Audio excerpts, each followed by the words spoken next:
Blue Column, Harbor Hall. When a series of increasingly violent protests erupts around Harbor Hall, a controversial federal detention facility in Los Angeles Harbor, veteran LAPD detectives Larry Pye and Stanley Chavez uncover a sophisticated network of activists, agitators, nonprofit organizations, digital operatives, and anonymous funders whose coordinated campaign threatens to ignite citywide chaos. Using embedded informants, undercover operatives, and cyber intelligence, the detectives race to expose the architects behind the unrest before Los Angeles erupts into a modern urban insurgency. The first warning arrived quietly. At 11:30 a.m., an encrypted activation message flashed across dozens of hidden social media channels. Within minutes, hundreds of activists began receiving instructions. Transportation, protective gear, meeting locations, communications plans, medical kits. By sunset, Harbor Hall, a federal detention center on the Los Angeles-San Pedro waterfront, would become ground zero for one of the most organized protest movements in California history. Most people believed the demonstrations were spontaneous.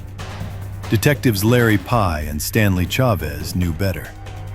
Working from a small intelligence office inside LAPD's Harbor Division, Pye and Chavez had spent months cultivating informants throughout San Pedro, Wilmington, Long Beach, and Los Angeles Harbor. Some were former activists, some were dock workers. Others had infiltrated encrypted signal groups operating under anonymous identities. What they discovered alarmed everyone.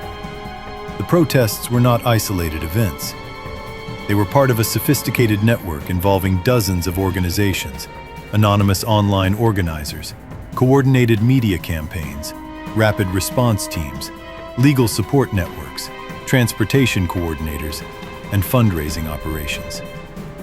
Every slogan, every banner, every social media trend, every confrontation, every viral video, it had all been planned. As tensions rise, Harbor Hall becomes the focal point of a national battle. Night after night, demonstrators arrive carrying helmets, respirators, goggles, radios, shields, and supplies. Counter-protesters appear. Federal agents reinforce the facility. Local politicians choose sides. The media descends like vultures.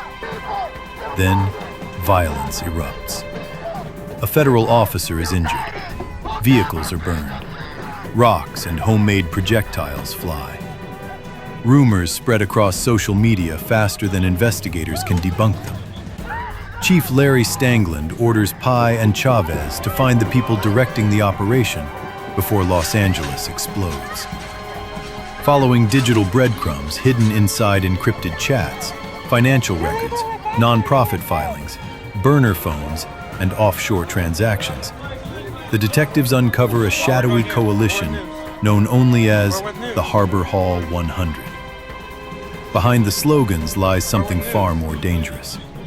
A small group of strategists who view Harbor Hall not as a local issue, but as the spark for a nationwide movement designed to destabilize federal authority.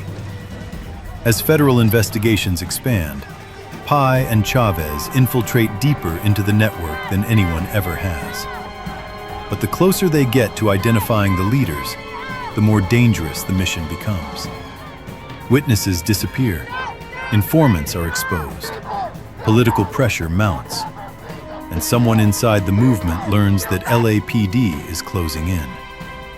Now the detectives must stop a coordinated plan for mass civil disruption scheduled to erupt simultaneously across Southern California. The countdown has begun, and Los Angeles is the target.